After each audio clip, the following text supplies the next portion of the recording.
अस्सलाम वालेकुम नाजरीन, उम्मीद है आपको हमारी वीडियोस पसंद आती होंगी। बर वक्त वीडियोस देखने के लिए सब्सक्रिप्शन के बटन को प्रेस करें और बेल आइकन को दबाना मत भूलें। आइए चलते हैं अपने बकिया हिस्से की तरफ। जब गाँव में मिलिट्री इंटेलिजेंस के साथ होने आना जाना तय कर दिया तो मैंने भी अपने मिशन के बारे में पुर्दे निकालना शुरू कर दिए। मैंने अपने वाले सुसर सरदार भातू को इस बात पर कायल कर लिया था कि जजीरे में मुकीम इंडियन मिलिट्री के बारे में एक खोज लगानी बहुत ज़रूरी है कि वो इस जजीरे में किस लिए तैनात हैं। मैंने सरदार भातू को ये कहकर भी डराया धमकाया कि हो सकता है भारतीय हुकूमत अपनी फौज के साथ मिलकर जजीरे पर किसी एटमी धमाके की तैयारी कर रही हो। सरदार, अगर इस जजीरे के आसपास समंदर में किसी जगह भारत ने एटमी धमाका किया तो इस जजीरे में एटमी ताबकारी फैल जाएगी और जजीरे के सारे मर्द, औरतें और बच्चे और जानवर अदियतनाक मौत मर जाएंगे।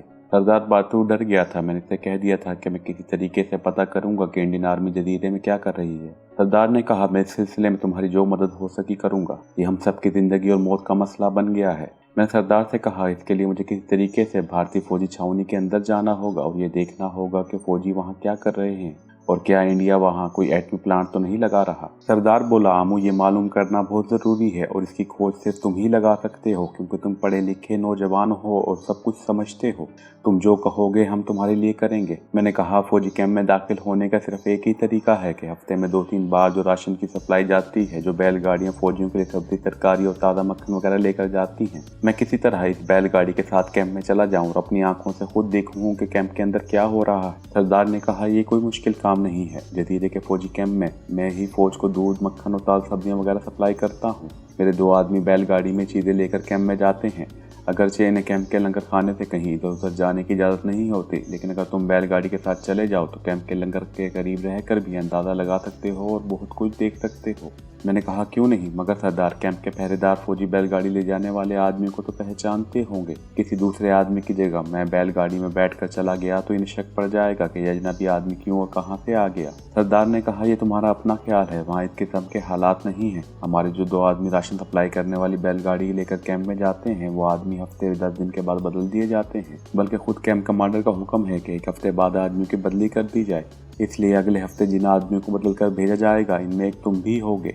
दूसरे हफ्ते जो आदमी मक्खन, दूध, सब्जी, तरकारी की ताज़ा सप्लाई वाली बैलगाड़ी लेकर फौजी कैंप की तरफ चले, इनमें एक मैं भी था और इनमें एक दूसरा आदमी था। मैं थोड़ी थोड़ी कबीले की ज़बान समझने लगा था, बाकी मैं अपना मफ़हूम इशारों से समझा देता था। बैलगाड़ी दूसरा आदमी चला रहा था। मैं कबीले के आम आदमियों के हुलियों में सब्जी तरकारी के बड़े टोकरों के दरमियान बैलगाड़ी में बैठा था। बैलगाड़ी मामूल के रास्ते पर सुस्त रफ्तार के साथ चल रही थी। गाड़ी के आगे सिर्फ एक बैल जुता हुआ था। कबीले के सरदार ने मुझे ताकीद की थी कि मैं कैंप में जाकर अपने आप को गूंगा जाहिर करूं। यह बात इसने मेरे साथ जाने वाले दूसरे आदमी को भी समझा दी थी। ये एहतियात इसलिए बरती गई थी कि मैं इन लोगों की ज़बान नहीं बोल सकता था। इनसे फौजियों को मुझ पर शक पड़ सकता था कि यह अजनबी आदमी कहाँ से आ गया है। रास्ते में मैं अपने साथी से थोड़ी थोड़ी बातें करता रहा ताकि मेरी ज़बान दुरुस्त हो जाए और मैं इनकी बोली अच्छी तरह से समझ सकूं। कैंप का गेट दूर से नजर आया तो मेरे साथी ने इशारे से मुझे मना कर दिया कि अब मैं ना बोलूं और गूंगा बन जाऊं। कैंप का गेट लकड़ी और बांस के डंडे लगाकर बनाया गया था। गेट के दोनों जानिब खारदार तार वाली ऊंची दीवार मशरिक और मगरिब की सिमत चली गई थी। कैंप के गेट पर लकड़ी के तख्ते जोड़कर एक गार्ड रूम बनाया गया था जहां एक फौजी संतरी राइफल लिए खड़ा था। बैलगाड़ी को आते देखकर वो गेट के पास आ गया। बैलगाड़ी गेट के बाहर ही खड़ी रही। फौजी संतरी ने ही एक नज़र दोनों आदमियों को यानी मुझे और मेरे साथी को देखा, फिर गाड़ी की मुख्तसर सी तलाशी ली। सब्जी तरकारी के टोकरों और दूध के बड़े बर्तनों को ऊपर नीचे देखा और आधा गेट खोल दिया। बैलगाड़ी कैंप में दाखिल हो गई। मैंने फौजी संतरी की वर्दी और उसे कंधे को गौर से देखा। संतरी की वर्दी इंडिया की फौज की सब्ज वर्दी थी और संतरी के कंधे पर लांस नाइक का निशान था। किसी जगह भी वहाँ कोई रेजिमेंट का निशान नहीं था। बैलगाड़ी नारियल के दरख्तों के दरमियान बनाई हुई छोटी सी सड़क पर चली जा रही थी। मैं खामोशी से एक एक चीज़ का मुशाहिदा कर रहा था क्योंकि अभी तक मुझे वहाँ किसी जगह मशीन गन का मोर्चा दिखाई नहीं दिया था। इसकी वजह यह भी हो सकती थी कि कैंप कमांडर इस ख्याल से मुतमईन था कि वो मुल्क से दूर जजीरे में है, वहाँ किसी तकरीबकार के आने का कोई इम्कान नहीं था। इसे क्या खबर थी कि इसके सर पर मैं कमांडो एक क़यामत मंडलाने लगी है। छोटी सड़क एक तरफ को घूमी तो सामने खुली जगह आ गई जहाँ एक जानिब फौजी बैरकें बनी हुई थी, दूसरी जानिब भी बैरकें थी। कुछ फौजी इधर उधर चलते फिरते दिखाई दे रहे थे। 2 संतरी एक बैरक के बंद दरवाजे के बाहर पैरे पर खड़े थे। शायद इन बैरकों में असला वगैरह का ज़ख़ीरा था। बैलगाड़ी कैंप के लंगर खाने यानी बड़े किचन के पास एक तरफ को होकर खड़ी हो गई। तयशुदा प्रोग्राम के मुताबिक मैं और दूसरा आदमी गाड़ी से उतरकर सब्जी के टोकरे उठा उठा कर लंगर खाने के बरामदे में रखने लगे। 2 लांगरी भी वहां आ गए और मेरे साथ टूटी फूटी हिंदुस्तानी में बातें करने लगे। फिर इनमें से एक फौजी ने मेरी तरफ मुतवज्जा होकर पूछा, तुम कौन हो जवान, तुमको पहले नहीं देखा। मैं अहमकों की तरह हंस पड़ा और गूंगों की तरह गूं गूं शुरू कर दी। दूसरे आदमी ने फौजियों को बताया कि सरदार का भांजा है और गूंगा है, दूसरे जजीरे से रात को ही आया है, अब ये हमारे साथ ही काम करेगा। एक लांगरी ने मेरे साथ बड़ा फहाश मजाक किया। मैं बेवकूफ़ों की तरह बस इसे देखता ही रहा। मैंने आगे से किसी रद्द अमल का इजहार न किया और अपने साथी के साथ मिलकर दूध के बर्तन किचन में रखवाने लगा। दोनों लांगरी अब किचन में आ गए थे। मैं दूसरा फेरा लगाने के बाद तयशुदा मंसूबे के मुताबिक बैलगाड़ी में जाकर बैठ गया। मेरी तेज उकाबी निगाहें कैंप की एक एक बैरिक का जायजा ले रही थी। बैरकों के दरमियान एक लकड़ी के कमरे के बाहर एक फौजी पहरे पर खड़ा था। ये शायद कैंप कमांडर का ऑफिस था। अचानक मेरी नज़र एक तरफ घूम गई। मैंने दो फौजी जवानों को देखा जो एक रोलर पर स्टेनलेस स्टील की चमकीली मशीन सी रखे थे कमांडर के ऑफिस की बगली दीवार की तरफ ले जा रहे थे। इनके साथ एक सफ़ेद लंबे कोट वाला आदमी भी था। इस सफ़ेद लंबे कोट वाले आदमी को देखकर मेरा माथा ठनका। ये साइंसदान ही हो सकता था। कमांडर ऑफिस की दीवार के साथ एक रास्ता नीचे ज़मीन दोस्त जाता था। दोनों फौजी जवान चमकती हुई गेंदनुमा छोटी सी मशीन को रोलर के जरिए खींचते ज़मीन दो रास्ते पर से गुजार कर ज़मीन के अंदर चले गए। सफ़ेद कोट वाला साइंसदान भी इन्हीं के साथ इनके नीचे उतर गया। नीचे यकीनी तौर पर कोई तहखाना था जहाँ किसी पुलिस रार मंसूबे पर काम हो रहा था। ये किसी बहुत बड़े फौजी राज का मामूली सा सुराग था। मैं समझ गया जो कुछ है ज़मीन के नीचे ही है और ज़मीन के नीचे ही किसी बहुत बड़े प्रोजेक्ट पर काम हो रहा है। मुझे तहखाने में जाकर खोज लगाना था कि वहाँ क्या हो रहा है। यही वो खुफिया प्रोजेक्ट था जिसकी खातिर भारत की फौजी हाई कमान ने दूर दराज जजीरे में आकर कैंप लगवाया था और इसी प्रोजेक्ट की हिफाजत की खातिर कैंप के गिर्द नोकीले तारों वाली ऊंची दीवार बनाई गई थी और सिक्योरिटी का इतना ज़्यादा इंतजाम किया गया था। इतने में बैलगाड़ी का सारा सामान लंगर खाने के अंदर रखवा दिया गया। बैलगाड़ी खाली हो गई तो मेरा साथी भी बैलगाड़ी पर आकर बैठ गया। इसने बैल को पीछे की तरफ घुमाया और वापस चल पड़ा। मुझे इतनी ज़रूर कामयाबी मिली थी कि मैं किसी खुफिया मंसूबे का इब्तदाई सुराग लगा सकूं। इस ज़मीन दोस्त तहखाने में किस किस्म का मंसूबा देर तकमील था, इस फौजी मंसूबे की नौइयत क्या थी और वहाँ कितने साइंसदान काम कर रहे थे, ये वो सवाल थे जिनके जवाब मुझे हासिल करने थे और यही अब मेरा मिशन बन गया था। मैं इन सवालों के जवाब हासिल किए बगैर भारतीय फौजी हाईकमान के इस पुरस्कार मंसूबे का पूरा सुराग लगाए बगैर इस जजीरे से वापस नहीं जा सकता था। वापस गांव में आकर मैं सरदार भातू से पूछा, क्या इसे फौजी कैंप में कोई ऐसी गैर मामूली शय नजर आई है जो इस गांव की तबाही का बाइस बन सकती है। मैं सरदार भातू को इसलिए भी ज़्यादा डराना चाहता था कि वो मेरे मिशन की तकमील में ज़्यादा से ज़्यादा मेरी मदद करे और मुकम्मल राजदारी से काम ले। सिर्फ इसी सूरत में कबीले का सरदार मेरे साथ भरपूर ताउन कर सकता था। मैं सरदार भातू को लेकर एक तरफ बैठ गया। मैंने कहा, मेरा शक सही निकला है सरदार। इस फौजी कैंप में भारतीय फौजी एक बहुत बड़ा एटमी धमाका करने के मंसूबे पर काम कर रहे हैं। ये धमाका ज़मीन के अंदर किया जाएगा। जिस वक्त ये धमाका किया जाएगा इस वक्त जजीरे से सारी भारतीय फौज जा चुकी होगी। सरदार ने फिक्रमंद होकर पूछा, इस धमाके का क्या असर होगा? वो तो ज़मीन के अंदर किया जाएगा, क्या इसका असर ज़मीन के बाहर भी पड़ेगा? मैंने इसको समझाते हुए कहा, यही भारतीय फौजी देखना चाहते हैं कि इस एटमी धमाके का ज़मीन के ऊपर क्या असर होगा। इस मकसद के लिए वो खुद तो जजीरे को छोड़कर चले जाएंगे, लेकिन इस गांव के लोग यानी आप लोगों को ये नहीं कहेंगे कि हम ज़मीन के अंदर धमाका करने वाले हैं, इसलिए आप लोग जजीरे को छोड़कर किसी दूसरे जजीरे में चले जाओ। क्यों? सरदार ने पूछा। वो ऐसा क्यों करेंगे? मैंने कहा, वो आप लोगों को इस तरह इस्तेमाल करना चाहते हैं जिस तरह कोई नई दवा चूहों पर आजमाई जाती है। अगर इस दवा से चूहों पर बुरा असर पड़े या चूहे मर जाएं तो इस दवा को इंसानों के लिए इस्तेमाल नहीं किया जाता। इस तरह वो आप लोगों को गाँव में ही रखकर तजर्बा करेंगे कि ज़ेरे ज़मीन एटमी धमाके का ज़मीन के ऊपर रहने वाले इंसानों पर क्या असर होता है। सरदार भातू ने कुछ खौफज़दा होकर कहा, तुम्हारे ख्याल में ज़मीन के अंदर किए जाने वाले धमाके का ज़मीन के ऊपर क्या असर पड़ सकता है? मैंने कहा, धमाके के बाद एटमी शुआएं ज़मीन के अंदर से निकल कर बाहर जजीरे पर भी आ जाएंगी और इसका बड़ा ख़तरनाक असर भी हो सकता है। ज़मीन के ऊपर सारे दरख्त एकदम सूख जाएँ, नदी का पानी जहर आलूद हो जाए और इंसान के जिस्म पर आबले पड़ जाएं या इनकी खाल अपने आप उधड़नी शुरू हो जाए।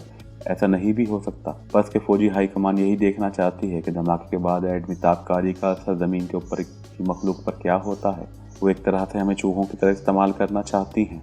सरदार बहुत ज़्यादा खौफज़दा हो गया था। कहने लगा, अगर ये बात है तो हम रात यहाँ से निकल कर किसी दूसरे जजीरे पर चले जाते हैं। मैं ये नहीं चाहता था कि ये लोग जजीरे से चले जाएं, क्योंकि इन लोगों के ताउन से ही मैं भारतीय फौजी हाई कमान के खुफिया मंसूबे का सुराग लगा सकता था। अगर गांव के लोग चले जाते हैं तो वहां मैं अकेला रहकर कुछ नहीं कर सकता था। मैं सरदार से कहा, अभी हमें जजीरे छोड़ने की ज़रूरत नहीं है, क्योंकि अभी ये लोग कम से कम 2 महीने तक धमाका नहीं करेंगे। मैं इनकी सुराग रसानी करता रहूँगा। जब इन्होंने धमाके की तैयारियाँ शुरू की तो हमें पता चल जाएगा। सबसे पहले ये लोग खुद यहाँ से समुद्री जहाज में बैठकर चले जाएंगे। जिस वक्त फौजियों ने यहाँ से निकलना शुरू किया, समझ लेना कि धमाका करने वाले हैं। इसके साथ ही हम लोग भी रात के अंधेरे में ये जजीरा छोड़कर दूसरे जजीरे में चले जाएंगे।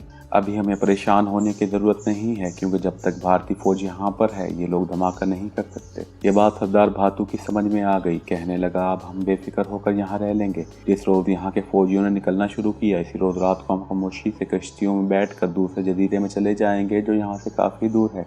ये लोग हमें वहाँ तलाश नहीं कर सकेंगे। सरदार भातू की तरफ से मैं मुतमईन हो गया। अब मैं सुकून के साथ भारतीय फौजी हाई कमांड के पुरस्कार मंसूबे की सुराग रसानी कर सकता था, लेकिन एक तरह से मैं बिल्कुल बेबस था। मेरे पास सिवाय एक भरे हुए पिस्तौल के और कुछ भी नहीं था। मेरे पास कोई ऐसा धमाका खेज मवाद भी नहीं था जिसे मैं किसी तरीके से फौजी कैंप के ज़ेर ज़मीन तहखाने में लगाकर इसे धमाके से उड़ा सकता। बल्कि मुझे तो ये भी मालूम नहीं था कि मैं फौजी कैंप के तहखाने में जासूसी करने किस तरह जा सकूंगा। मैं अकेला था और मेरे पास कोई वसीला नहीं था। सिर्फ वहाँ के कबीले के लोगों का हुलिया बना लेने से कुछ नहीं हो सकता था। अगर कुछ हो सकता था तो यही हो सकता था कि मैं सब्जी तरकारी की सप्लाई लेकर फौजी कैंप में जाऊं और दूर से तहखाने में जाने वाले रास्ते का मुशाहिदा कर सकूं। अंदर कौन जाता है, कौन बाहर आता है, ये कोई बात नहीं थी। असल में ज़रूरत इस बात की थी कि मैं किसी तरीके से तहखाने में जाऊं और मालूम करूं कि वहाँ क्या हो रहा है। जाहिर है वहाँ किसी मोहलिक फौजी मवाद या हथियार की तैयारी हो रही थी, और ये मोहलिक जंगी मवाद या हथियार पाकिस्तान के खिलाफ इस्तेमाल के लिए तैयार किया जा रहा था। 3 दिन के बाद मैं फिर अपने साथी के हमरा बैलगाड़ी में बैठकर फौजी कैंप में सप्लाई के लिए गया। लंगर खाने में सब्जी तरकारियों के टुकड़े उतारते हुए मैंने बार बार कमांडर ऑफिस के पहलू में वाक़ इस दरवाजे को देखा, जहाँ से ज़ेर ज़मीन तहखाने को सीढ़ियाँ जाती थीं। वहाँ किसी किस्म की कोई नकलो हरकत नहीं थी। सिर्फ एक फौजी राइफल संभाले पैरे पर खड़ा था। मैं इसे दूर से तकता रहा, मैं इसे करीब नहीं जा सकता था। इस तरफ एक कदम भी जाने की मुझे इजाज़त नहीं थी। इतने में सब्जियों के टोकरे खाली करके बैलगाड़ी में रख दिए गए और हम बैलगाड़ी में बैठकर जिस रास्ते से आए थे इसी रास्ते से वापस चल पड़े। इस किस्म की बेबसी और मजबूरी का मैं पहले कभी तजर्बा नहीं कर सका था। मुझे ऐसा महसूस हो रहा था कि मैं चलते चलते एक ऐसे मकाम पर आ गया हूँ जहाँ मेरे सामने पत्थर की दीवार खड़ी है और मैं आगे नहीं जा सकता। सिर्फ वापस आ सकता हूँ और मैं वापस नहीं आना चाहता था। आगे बढ़ने का कोई रास्ता दिखाई नहीं दे रहा था। इतना मुझे अंदाज़ा हो गया था कि इस फौजी कैंप के ज़ेर ज़मीन तहखाने में पाकिस्तान के खिलाफ कोई मौलिक हथियार तैयार किया जा रहा है, और ये इस कदर हसास और तबाहकुन हथियार है कि इसकी तैयारी भारत के किसी शहर के बजाय एक दूर दराज जजीरे के फौजी लेबॉर्ट्री में हो रही है। भारत एटमी ताकत बन चुका था। वो जंग की सूरत में पाकिस्तान के किसी शहर पर एटम बम तो नहीं गिरा सकता था, क्योंकि इसे मालूम था कि अगर इसने पाकिस्तान पर एटम बम गिराया तो पाकिस्तान भी दिल्ली पर एटम बम गिरा देगा। अब भारत की फौजी हाई कमांड इस कोशिश में थी कि एटमी तवानाई की मदद से कोई ऐसी खतरनाक चीज़ तैयार की जाए जो छोटे छोटे बम की शक्ल में हो और जिसके फटने से ज़बरदस्त तबाही हो। लेकिन हजार तहकीक के बावजूद माहिर से माहिर साइंसदान भी ये मालूम न कर सके कि इस मौलिक हथियार में एटमी जोहर इस्तेमाल किया गया है ताकि भारत एटम बम चलाने के इल्ज़ाम से बचा रहे। मुझे यकीन था कि इस भारतीय फौजी कैंप की आर्सनल लेबॉर्ट्री में वारहेड किस्म का कोई इंतहाई तबाहकुन जोहरी बम तैयार किया जा रहा है, जो देखने में चावल के दाने के बराबर का हो सकता है, लेकिन जब इसे आम रिवायती मिसाइल के आगे लगाकर फायर किया जाएगा तो वो टारगेट पर फटने के बाद 1000 दस्ती बमों के बराबर तबाही मचाएगा। ज़ाब्ता जंग की रूह से एक इंतहाई कमीनी हरकत थी, मगर भारत से इस किस्म की हरकत की तवक्को की जा सकती थी। सबसे पहले मुझे इस मंसूबे की तस्दीक की ज़रूरत थी, यानी मुझे इस बात का यकीनी सबूत मिल जाना चाहिए था कि कैंप के ज़मीन दोस्त तहखाने या लेबॉर्ट्री में इसी किस्म का छोटे से छोटा जोहरी बम तैयार किया जा रहा है। इसके बाद मैं इसे ज़ेर ज़मीन लेबॉर्ट्री को तबाह और बर्बाद करने की मनसूबाबंदी करना चाहता था। कमाल की बात यह थी कि मेरे पास टाइम बम तो बड़ी दूर की बात है, एक आम पटाखा भी नहीं था। इतनी बेबसी की हालत मैंने पहले कभी नहीं देखी थी। मैंने जिस टारगेट को उड़ाना था इसके पास पहुँचने का भी कोई ज़रिया मेरे पास नहीं था। मैं इसी उलझन में जजीरे में अकेला इधर उधर निकल जाता और किसी जगह बैठकर सोचने लगता कि मुझे क्या करना चाहिए और मैं क्या कर सकता हूँ। कोई गैबी इमदाद ही मेरा मसला हल कर सकती थी, और आखिर गैबी इमदाद मुझे मिल गई। एक दिन मैं अपने ख्यालात में उलझा हुआ टहलता टहलता जजीरे की जानिब निकल गया, जहाँ फौजी कैंप की खारदार दीवार 100-150 गज के फासले पर थी। इस तरफ बड़े दरख्त थे और समंदर का किनारा वहाँ से ज़्यादा दूर नहीं था। एक दरख्त की ओट में मैं बैठा सोच रहा था कि मैं क्या करूँ। मुझे 2 आदमियों के बातें करने की आवाज़ सुनाई दी। ये आवाज़ दरख्तों के पीछे से आ रही थी और करीब होती जा रही थी। ये आदमी अंग्रेज़ी और उर्दू में बातें कर रहे थे। मैं समझ गया ये फौजी कैंप के पढ़े लिखे आदमी हैं, और पढ़े लिखे आदमी वहाँ साइंसदान या फौजी ऑफिसर ही थे, बाकी सारे आम सिपाही थे। मैं दरख्त की ओर से निकलकर झाड़ियों के पीछे हो गया। जिस तरफ से आवाज़ें आ रही थी इसी तरफ देखने लगा।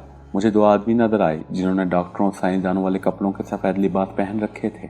दोनों के हाथ में एक एक छड़ी थी। वो आराम आराम से टहलते चले आ रहे थे। वो इसी तरफ आ रहे थे जहाँ मैं झाड़ियों में छुपा बैठा था। मैं फौरन समझ गया ये फौजी कैंप की लेबोरेटरी के साइंसदान हैं। जब वो जरा करीब आए तो मैंने देखा कि दोनों बूढ़े आदमी थे, आंखों पर नजर की ऐनकें थी और छड़ी हाथ में लिए आराम आराम से चहलकदमी कर रहे थे। वो अंग्रेजी में बातचीत कर रहे थे। जब वो मेरे करीब से गुजरे तो इनमें से एक साइंसदान दूसरे को कह रहा था, वो अंग्रेजी में कह रहा था। मेरी समझ में ये नहीं आ रहा, कलकत्ता हेड ऑफिस की जानिब से हमारी निगरानी के लिए मिस्टर दास गुप्ता का नाम का एक मिलिट्री इंटेलिजेंस ऑफिसर क्यों भेजा जा रहा है? दूसरे साइंसदान ने कहा, मेरा ख्याल है चूंकि टॉप सीक्रेट प्रोजेक्ट है इसलिए फौज ज़्यादा से ज़्यादा सिक्योरिटी से काम ले रही है। मेरा ख्याल है यहाँ थोड़ी देर बैठा जाए, बड़ी खुशगवार ताज़ा हवा चल रही है।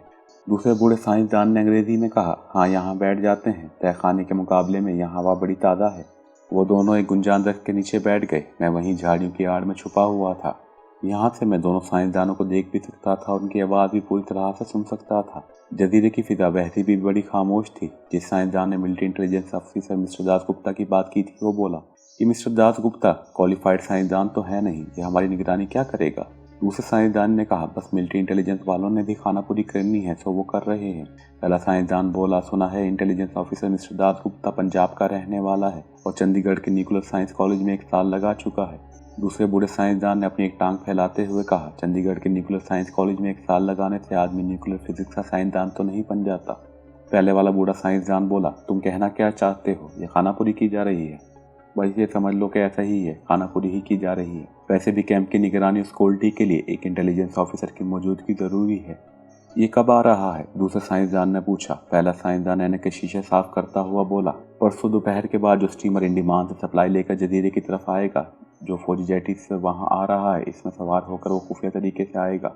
दूसरा साइंसदान कहने लगा, मुझे तो इस जजीरे की आबो हवा मुवाफिक नहीं आई, हो सकता है मैं अगले महीने वापस कलकत्ता चला जाऊं। प्रोजेक्ट पर काम मुकम्मल करने से पहले मेरा ख्याल है हमारी छुट्टी मंजूर नहीं होगी, पहले साइंसदान ने कहा। और फिर वो दोनों मिलिट्री कैंटीन वाली नाकिस गिदा की शिकायत करने लगे। मैं बिल्कुल साकित झाड़ियों के पीछे बैठा इन्हें देख भी रहा था और उनकी गुफ्तगू भी सुन रहा था। मैंने सोचा अगर मैं अंग्रेजी ज़बान से वाकिफ ना होता तो इन साइंसदानों की बातें बिल्कुल नहीं समझ सकता था। और कलकत्ते से किसी मिस्टर दास गुप्ता नाम के मिलिट्री इंटेलिजेंस ऑफिसर की आमद का सुनकर अचानक मेरे ज़हन में जो मंसूबा अपने आप तैयार हुआ था उससे मैं बेखबर रहता। ये गैबी इमदाद थी जिसने मेरे जहन में एक उम्मीद की शम्में रोशन कर दी थी। दोनों बूढ़े साइंसदान कोई देर बैठे अपने घर बार बच्चों की बातें करते रहे और फिर आहिस्ता से उठे और फौजी कैंप की तरफ वापस चल पड़े।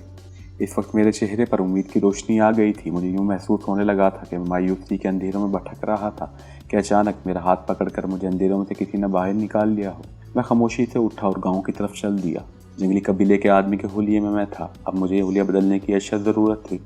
मैं गांव में सीधा सरदार भातू के चौंपड़े में गया। सरदार भातू इस वक्त अकेला बैठा था। मैंने सरदार भातू को असल मंसूबा ना बताया, सिर्फ इतना कहा, सरदार मुझे फौजी कैंप के अंदर जाकर एटम बम की तैयारियों को अपनी आंखों से देखने का एक जरिया मिल गया है। मैं तुम्हें इस जरिए के बारे में कुछ नहीं बताऊंगा, लेकिन यकीन करो अगर तुमने मेरा साथ दिया और मैं फौजी कैंप की लेबोरेटरी में जाने में कामयाब हो गया तो मैं ऐसा काम करूंगा ये लोग तुम्हारे जजीरे में कभी एटमी धमाका ना कर सके और तुम और तुम्हारे जजीरे की सारी मखलूक जिंदा सलामत रहे। सरदार बोला, ये तो बड़ी अच्छी बात है, मुझे बताओ कि मैं तुम्हारे लिए क्या कर सकता हूँ।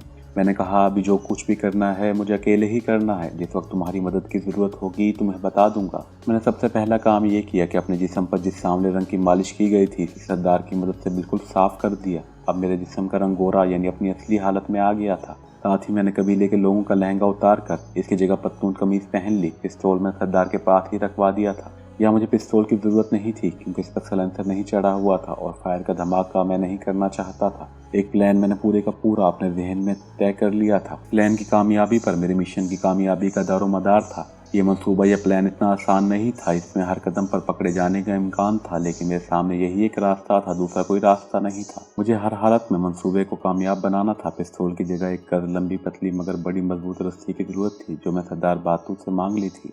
इस रस्सी को छोटी गुच्छी बनाकर मैंने अपनी पतलून की जेब में रख लिया। जजीरे के घाट के पास एक बाल काटने और शेप बनाने वाला बैठा था।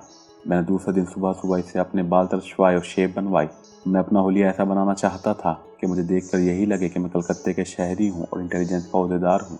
मिलिट्री इंटेलिजेंस का दास गुप्ता दूसरे रोज दोपहर के बाद इंडिमैन से सप्लाई लेकर स्टीमर पर सवार होकर आ रहा था। मैंने अपने मंसूबे के मुताबिक मिस्टर दास गुप्ता को घाट पर लेना जाना था।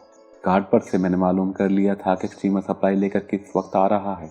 दूसरे रोज मैं 1 घंटा पहले घाट पर पहुंच गया और जेटी के गेट पर एक तरफ को होकर बैठ गया और मिस्टर दास गुप्ता की आमद का इंतजार करने लगा। इस रोज आसमान पर बादल छाए हुए थे लेकिन बारिश नहीं हो रही थी। जेटी के गेट के ऊपर एक छोटा सा गोल क्लॉक लगा हुआ था जो दोपहर के 2:30 बजा रहा था। 3:15 बजे स्टीमर ने पहुंचना था। मिस्टर दास गुप्ता को जिस रास्ते से मैंने ले जाना था वो रास्ता मैंने पहले से तय कर रखा था। ये रास्ता एक जंगल में से होकर गुजरता था।